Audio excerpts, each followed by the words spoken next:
მოგესალმებით. ეს არის სამდღეს მეორე ვიდეო და მე ვხსნი ახალ ვიდეოთა კრებულს, რომელსაც ქვია საქართველოს გამოჩენილ ხალხთა ბიოგრაფია. და დღეს მე მოგეყვებით ნოე რამიშვილზე. ნოე რამიშვილი დაიბადა 1891 წლის 5 აპრილს ოზურგეთის მაზრაში, მთაგორიან სოფელ დიდვანში, გლეხის ოჯახში. მისი მამა გახლდათ ბესარიონ რამიშვილი, ხის სახლების აშენების ოსტატი. ბესარიონ რამიშვილის და მაკამ გელაძე მოგეხსენებათ არის ნოე რამიშვილის დედა. ყავდათ 6 ვაჟი. 6 ვაჟი და 1 ქალიშვილი. ნოე იყო მესამე შვილი. მესამე ვაჟი იყო. 1897 წელს შევიდა სოფლის დაწყებით სკოლაში, სადაც ასწავლიდა ისიდორე რამიშვილი. ისიდორე რამიშვილი გახლდათ ქართველი პოლიტიკოსი, პედაგოგი, სოციალ-დემოკრატიული პარტიის ერთ-ერთი ლიდერი, მენშევიკი, დამფუძნებელი კრების წევრი. 20 წელიწადზე მეტ ხნის განმავლობაში იყო მასწავლებელი.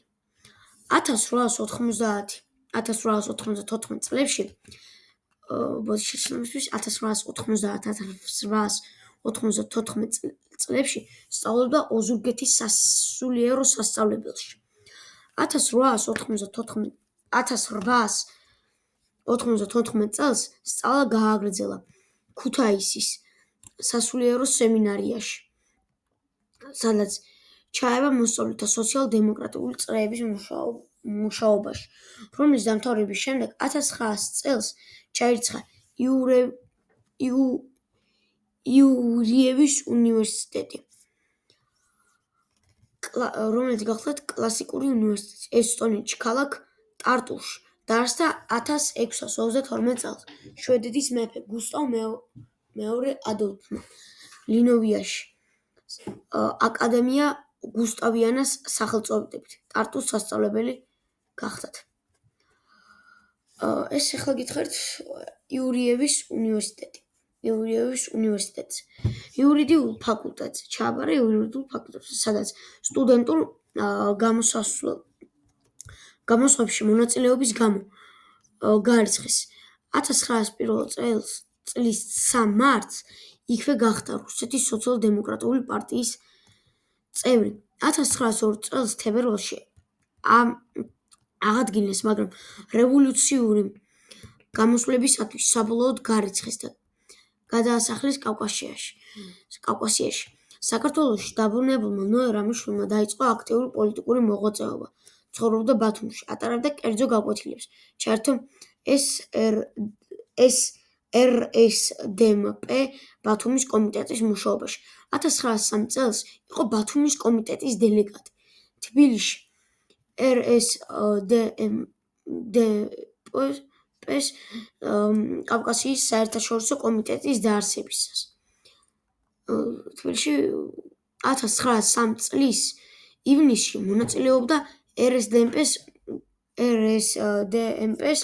გურიის კომიტეტის ჩამოყალიბებაში. რამიშვილი იქცა ბათუმისა და გურიის რევოლუციური მოძრაობის ერთ-ერთ ლიდერად. თანამშრომლობდა პარტიულ პრესაში. 1903 წელს მოამზადა არალეგალური წიგნაკი „სალდათობა“. 1904 წელს დატოვა ბათუმი, რადგან ჟანდარმერიას დევნიდა და დასახლდა თბილისში არალეგალურ პასპორტით, აპოლონ სოფრონის ძე ლომაძის სახელით. იგი გახდა რსდმპ-ს თბილისის კომიტეტის წევრი. 1904 წლის 3 ოქტომბერს დააპატრიმეს და გაგზავნეს ბათუმში. 18 ოქტომბერს მგზავრთა დახმარებით საბარგო სადგურზე ბადრაგს გაექცა. არალეგალურად ცხოვრობდა დონის, როსტოვისა და ნოვოროსიისკში. იქ აგრძელებდა პარტიულ მუშაობას.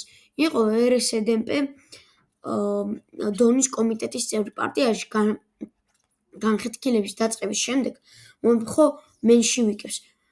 მენშევიკები გახლდათ რუსეთის სოციალ-დემოკრატიული მუშათა პარტიის მენშევიკთა ფრაქციის წევრი, რომელსაც ხელმძღვანელობდა იული მარტოვი. ორ ფრაქციაზე გაყოფა მოხდა პარტიის მეორე კონგრესზე ლონდონში 1903 წელს. მონაწილეობდა მენშევიკებსა და ბოლშევიკების დებატებში ბათუმში, ჭიათურაში და ხოდისთავში. 1905 წლის თებერვალში დაბრუნდა თბილისში მენშევიკთა ორგანიზაციების არალეგალურ ყრილობაზე.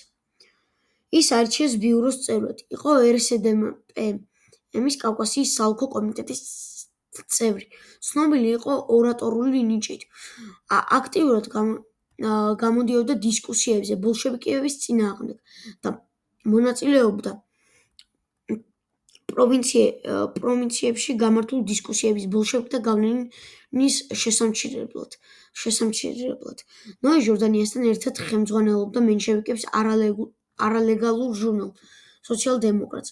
1905 წლის რევოლუციის დროს ერთ-ერთი ლიდერი და ორგანიზატორი თბილისში ჩართული იყო შეიარაღებული წითელი რაზმების ფორმირებაში. ოხრანიკის მასალებში მოიხსენებენ რევოლუციური ტერორის მამად. რამდენჯერმე იყო დაპატიმრებული, მაგრამ ახერხებდა თავის დახსნასა და იატაკქვეშა მოძრაობაში დაბრუნებას. რევოლუციის დამარცხების შემდეგ ხელმძღვანელობდა დადასტურებული ორგანიზაციების აღდგენას. იყო არალეგალურად პარტიული გამომცემლების ორგანიზატორი. ხელმძღვანელობდა რუსეთის იმპერიის სახელმწიფო დუმას. არჩევნების სოციალ-დემოკრატიის პარტიის საარჩევნო კამპანიას. 1903 წელს ლონდონში რსდმპ-ის მეხუთე ყრილობაზე მონაწილეობდა, როგორც თბილისის ორგანიზაციის დელეგატი. აირჩიეს ცკ-ს წევრად მენშევიკებისაგან. 1908-1909 წლებში ცხოვრობდა გერმანიაში. სწავლობდა მარქსიზმის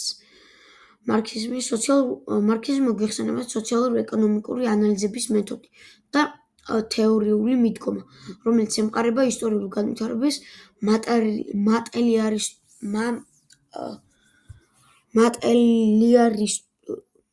მატერიალისტურ ინტერპრეტაციისა და სოციალ-ტრანსფორმაციის დიალექტიკის გაზიარებას. ეცნობოდა გერმანიის სოციალ-დემოკრატიულ მოძრაობას. იყო ლაიფციგის უნივერსიტეტის თავისუფალი მსმენელი. მისი ინტერესის სფერო იყო ეკონომიკური მეცნიერება და ფილოსოფია. 1908 წელს ლაიფციგიდან ჟენევაში ჩავიდა რსდმპ-ის ცკ-ს სხდომაში მონაწილეობის მისაღებად, სადაც დაუპირისპირდა სტალინს, რასაც ამ შორის ფიზიკური შეხლა-შემოხლა მოჰყვა. 1910 წელს დაბრუნდა საქართველოში. 2 ნოემბერს დააპატიმრეს და გადაასახლეს დონის როსტოვში. იყო როსტოვში ქართველი გადასახლებულთა კოლონიის ხელმძღვანელი. 1911 წელს გამოიცა მისი ნაშრომი „ისტორიული მატერიალიზმი“. 1913 წელს რამდენიმე თვით მუშაობდა პეტროგრადში სახელმწიფო სათათბირო სოციალ-დემოკრატიულ ფრაქციაში. შემდეგ კი არალეგალურად დაბრუნდა საქართველოში და ხელმძღვანელობდა არალეგალურ პარტიულ პრესას, ჯერ ქუთაისში. 1914 წლიდან კი თბილისში. პირველი მსოფლიო ომის დროს იყო პარტიაში ნაციონალური საკითხის გადაჭრის მიზნით დისკუსიების ინიციატორი. ახლა რაც ბოლოს ჩამოთვალე, შეგვიძლია გამოვიტანო დასკვნა, რომ ნოე რამიშვილი იყო მოუსვენარი ადამიანი. იყო სულ რევოლუციაზე ფიქრობდა და იატაკქვეშ რაღაცებს ბეჭდავდა, გაზეთებს ქმნიდა, სხვადასხვა ორგანიზაციებში მონაწილეობდა, არალეგალურად მოძრაობდა და ასე შემდეგ. და ბევრჯერაც იყო მაგის გამო დაპატიმრებული. და გავაგზავნოთ. 1917 წლის თებერვლის რევოლუციის შემდეგ დაინიშნა თბილისის მაზრის კომისრად. იმავე წელს იყო თბილისის მუშათა გლეხთა და ჯარისკაცთა დეპუტატების საბჭოს აღმაკომის წევრი.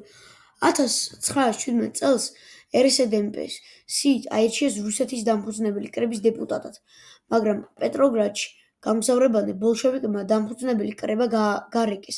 1917 წლის ნოემბერში ნოე რამიშვილი აირჩიეს საქართველოს ეროვნული საბჭოს წევრად. 1918 წლის თებერვლიდან იყო ამიერკავკასიის სეიმის წევრი. ამიერკავკასიის სეიმი იყო მოგეხსენებათ იყო ამიერკავკასიის კომისარიატი, რომელიც წარმოადგენდა ხელისუფლების ორგანოს. 1918 წლის 22 აპრილს დაინიშნა ამიერკავკასიის დემოკრატიული ფედერაციული რესპუბლიკის შინაგან საქმეთა მინისტრად. იყო ბათუმის სამშვიდობო დელეგაციის თავმჯდომარე ოსმალეთის იმპერიასთან მოლაპარაკებებისას. და მოგეხსენებათ 1918 წლის 26 მაისს ხელი მოაწერა დამოუკიდებლობის აქტს.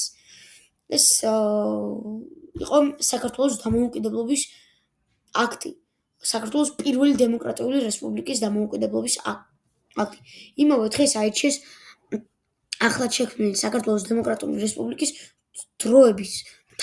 დროებითი მთავრობის პირველ თავმჯდომარედ. ანუ ეხლა თუ არ იქნებოდა დროებითი თავმჯდომარე, შეიძლება გამოსულიყო როგორც პრეზიდენტი. თუ რამე შეცდომა შეუჩვევთ ბოდიში, მაინც კარგად არ ვიცი, მაგრამ ამ პოსტზე 24 ივნისს შეცვალა ნოე ჟორდანიამ, ხოლო ნოე რამიშვილი დარჩა შინაგან საქმეთა განათლების და სამხედრო მინისტრად. 1918 წლის განმავლობაში იყო პარლამენტის წევრი.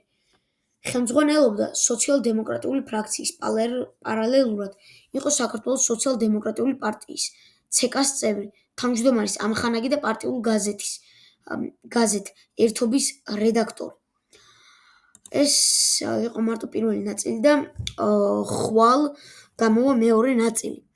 მეორე ნაწილის პარალელურად გამოვა ინფორმაცია ნოე ჟორდანიაზე და კიდე თუ დრო მექნება, კიდე დავდებ რამოდენიმე ადამიანზე და კიდე ისტორიულ მოვლენებზეც. ნახვამდის გამოიწერეთ არხი, დაალაიქეთ ვიდეო და გაუზიარეთ